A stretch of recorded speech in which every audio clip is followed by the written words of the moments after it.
Donc, même Jean-Franck Dili, l'activité ça, il est rentré dans le cadre d'une série d'activités que nous mettons campées dans le 100e anniversaire de l'occupation américaine. Là. Nous connaissons que 28 juillet 1915, un tournant historique de l'histoire pays. Hein.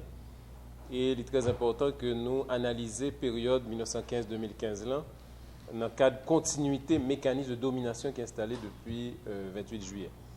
Et nous avons une conjoncture particulièrement fragile, conjoncture électorale très difficile. Nous avons une conjoncture côté que dans quelques jours, le Conseil de sécurité va réunir demain d'ailleurs c'est même quelques jours, demain, le Conseil de sécurité va réunir pour les chiter sur la question renouvellement et ministère dans le pays d'Haïti. Donc nous-mêmes, mouvement social, organisation politique, qui conscient de nécessité pour nous capables de déclencher une lutte patriotique pour nous capables de joindre des occupations paysannes, il est très important que nous capables prononcer nous. Et dans le cadre de ça, nous inviter à un petit moment de réflexion aujourd'hui, qui est juste la veille réunion Conseil de sécurité. Et nous avons 3 moments dans la réflexion. Le premier moment, côté nous pourrons garder résultats colloque international 16, 17, 18 juillet que nous avons fait, qui était vraiment un pile résultat, notamment au niveau de Parlement uruguayen, Parlement argentin, et notamment une grosse déclaration, une campagne continentale qui a mené aujourd'hui, qui a commencé depuis 15 septembre pour finir 15 octobre, pour demander des occupations paysannes. Et il y a déjà des milliers d'organisations latino-américaines qui signent pétition ça pour être capable de porter solidarité avec le peuple haïtien. Donc nous fait traduction texte en créole et en français, de façon que toute organisation haïtienne est capable de diffuser le nom mi-temps et que nous connaissons qui position camarades latino-américains sur question ça. Et dans le colloque là, nous avons vu que réfléchir sur l'occupation du pays d'Haïti, l'a amené à réfléchir sur le contexte géopolitique global qui est dans la région Amérique centrale Caraïbe. Parce que l'occupation haïtienne n'est pas isolée, il rentre dans le cadre d'une série d'offensives impérialistes pour être capable de reprendre contrôle de la zone Amérique centrale Caraïbe. Et dans le cadre de ça, il a développé des nouvelles formules d'occupation et justement, le ministère, c'est un laboratoire côté qui a expérimenté des nouvelles formules d'occupation dans le cadre justement de nouveaux enjeux qui gagnent pour contrôler les ressources et contrôler différents territoires. Donc c'est dans ce sens que connexion entre bataille contre le ministère dans le pays avec bataille qui a mené en général contre la domination impérialiste américaine dans la région, c'est une connexion qui est indispensable et qui est très important que différents mouvements en Haïti aient conscience de connexion ça pour être capable justement de développer une bataille intelligente et qui est capable vraiment de joindre des résultats. Et nous-mêmes, nous pensons que c'est une grosse insuffisance qui était gagnée dans la bataille que les patriotes ont menée en 1915 contre l'occupation marine américaine. Deuxième moment, c'est un moment que nous allons consacrer à réfléchir sur la question du choléra, que nous pensons que c'est extrêmement grave, qui c'est vraiment un crime contre les pays. Et côté jeudi, pendant qu'on parle, les gens en Haïti continuent à mourir de choléra, qui sont absolument inacceptables. Depuis 10 octobre 2010, il y a une introduction au choléra dans le pays et il y a déjà gagné un paquet de victimes, un paquet de monde qui mourent et les gens continuent à mourir. 5 ans après, ce n'est pas acceptable. Nous pensons que ça n'est pas tolérable du tout. Les Nations Unies doivent reconnaître la culpabilité et doivent mettre en place des ressources, non seulement pour éradiquer rapidement le choléra, mais pour mettre en place une situation nouvelle dans le pays d'Haïti, côté tout le monde a accès à de l'eau potable, qui est le meilleur moyen pour nous empêcher le choléra de gagner dans le pays. Et troisième moment, c'est réfléchir sur une déclaration que nous-mêmes, mouvement social haïtien, organisation politique, organisation sociale haïtienne, a fait sous question MINUSTA, face à la conjoncture électorale, face à la conjoncture renouvellement que le Conseil de sécurité va proposer. Donc, nous allons proposer une déclaration commune que nous allons signer ensemble et que nous allons analyser ensemble. Donc, c'est ça qui est 3 moments. Donc, c'est responsabilité que nous devons prendre par rapport à destin paysan, responsabilité que nous devons prendre par rapport à moment historique 100e anniversaire de l'occupation américaine, et responsabilité historique que nous devons prendre après 5 ans de tremblement de terre, après 11 ans d'occupation de nos troupes onusiennes, nous voyons que les résultats que l'IBAI, notamment sur le plan électoral. Pas oublier que un objectif principal ministère, c'est le renforcement de l'état de droit, donc la défense des droits humains et la construction des institutions démocratiques, notamment à travers des élections crédibles. Donc il est clair que nous pas du tout dans le chemin ça, et présence ministère non seulement pas aider à avancer vers la constitution d'institutions crédibles et légitimes, mais au contraire, lui permettre qu'il y ait tout un processus de perte de crédibilité et de perte de confiance de population dans l'institution démocratique. Même Jean-Ouest a manifesté clairement le 9 août et à l'intérieur d'un processus électoral qui perdu toute légitimité déjà. Donc, dans ce sens-là, nous croyons que la gestion processus électoral, il rentrait justement dans le projet ça, de démentir l'institution haïtienne et pour capable de déclarer que Haïti est un pays en faillite, son État en faillite, qui justement besoin d'une occupation éternelle, occupation qu'a proposé tout le temps.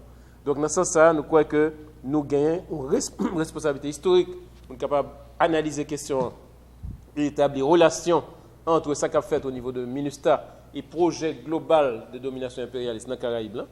Et dans ce sens-là, tout est très important que nous portions solidarité avec tout le peuple qui, aujourd'hui, dans les Caraïbes, a subi des agressions directes de l'impérialisme américain face à tout projet d'indépendance et face à tout projet de conquête de l'autodétermination et de la souveraineté.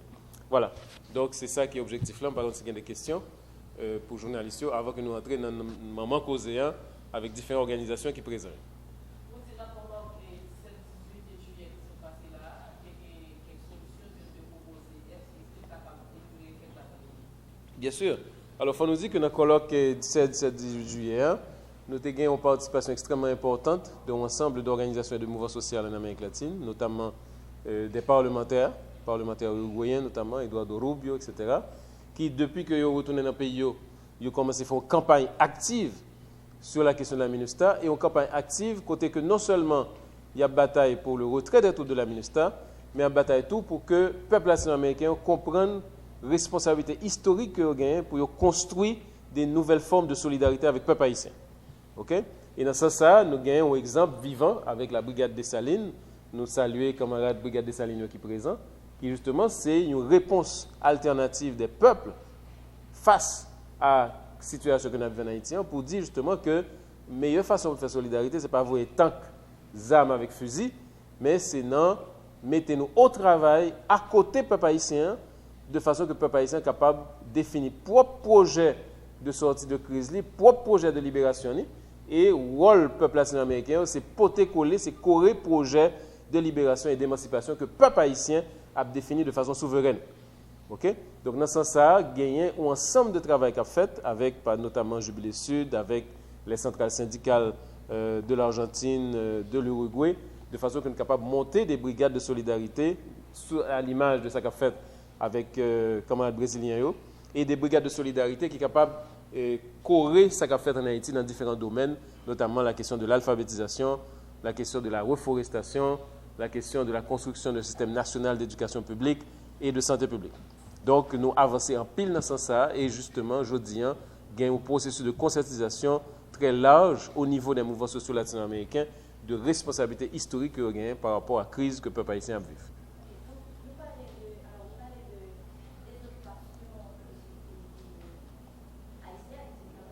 Des occupations territoire pays, oui. Et puis, vous parlez de réduction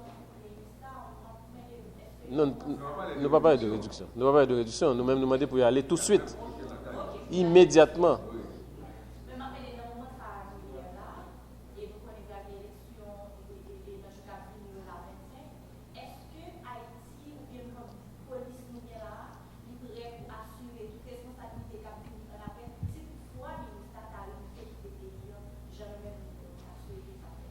Bien sûr que oui, c'est clair. Est-ce que tu as gagné un MINUSTA en décembre 90?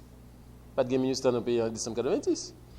Ça veut dire que, pour qui ça y a violence dans l'élection? Il y a violence dans l'élection, l'État, ou bien des forces dominantes, organisent violence. Ce n'est pas le peuple haïtien qui fait violence dans l'élection. Dans le clair, le 9 août, la population sortit très calmement pour la voter, et pour conseiller de groupe à tout fait, conseiller de mercenaires qui ont payé pour gâter l'élection.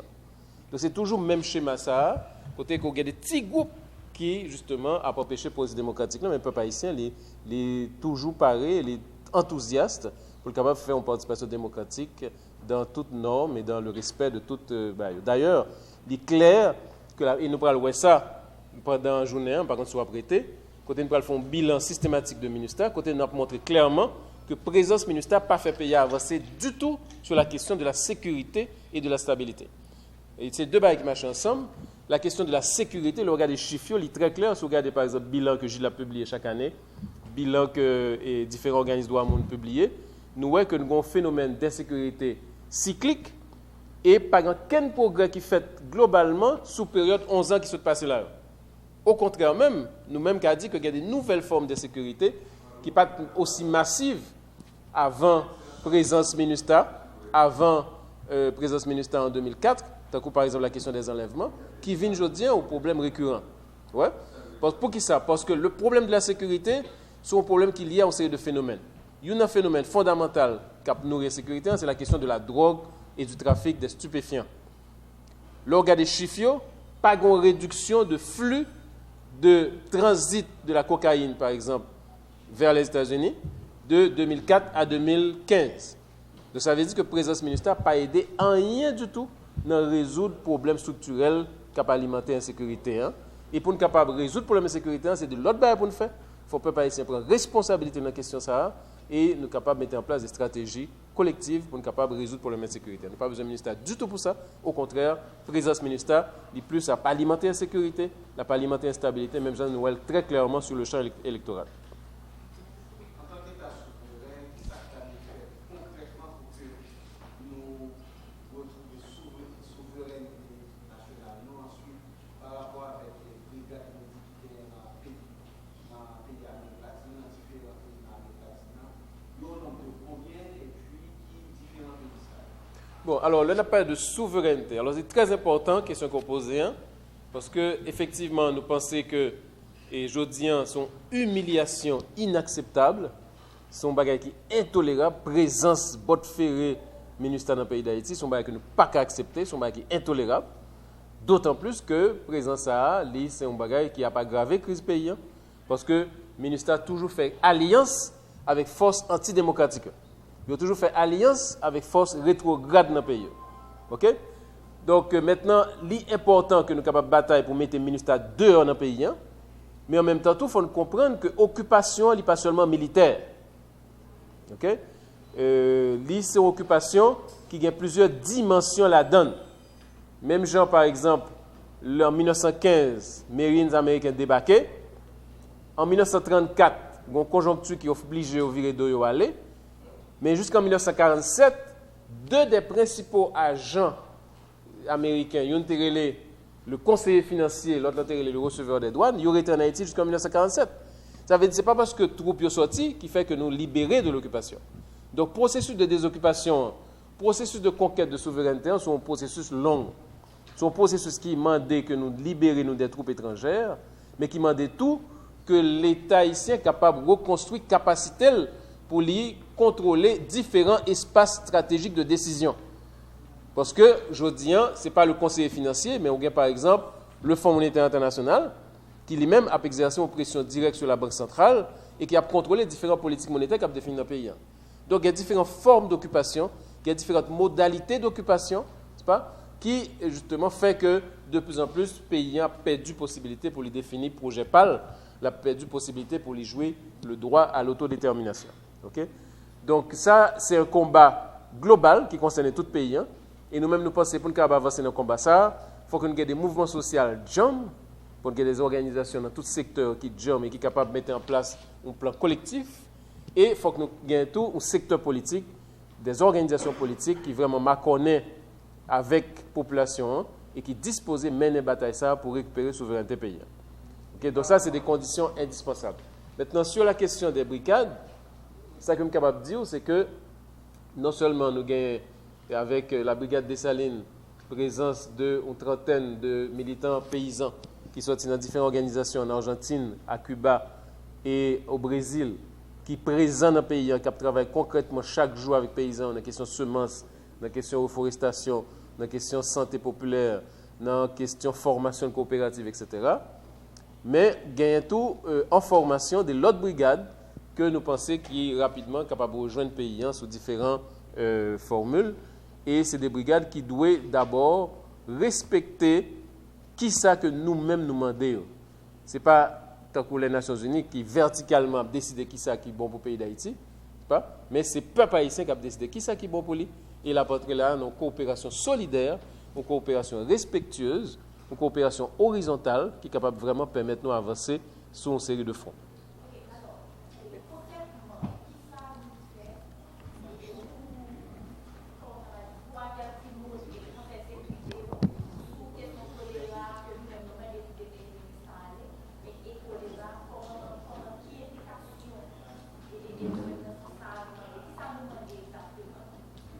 Bon, alors, sur la question du choléra, alors, il faut nous dire que chaque année, chaque fois que nous avons une conjoncture, côté que le Conseil de sécurité va le réunir, nous voyons des correspondances by tout pays qui est membre du Conseil de sécurité. Non seulement les membres permanents du Conseil de sécurité, mais les différents membres qui sont actuellement dans le Conseil de sécurité.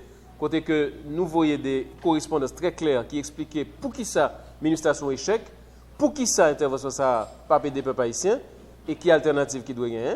Mais en plus, dans différents pays, notamment en Uruguay, au Brésil, en Argentine, dans différents pays de l'Amérique centrale, différents camarades organisaient des délégations qui déplaçaient aller dans l'ambassade. Côté que vous rencontrez avec l'ambassadeur pour discuter concrètement de ça.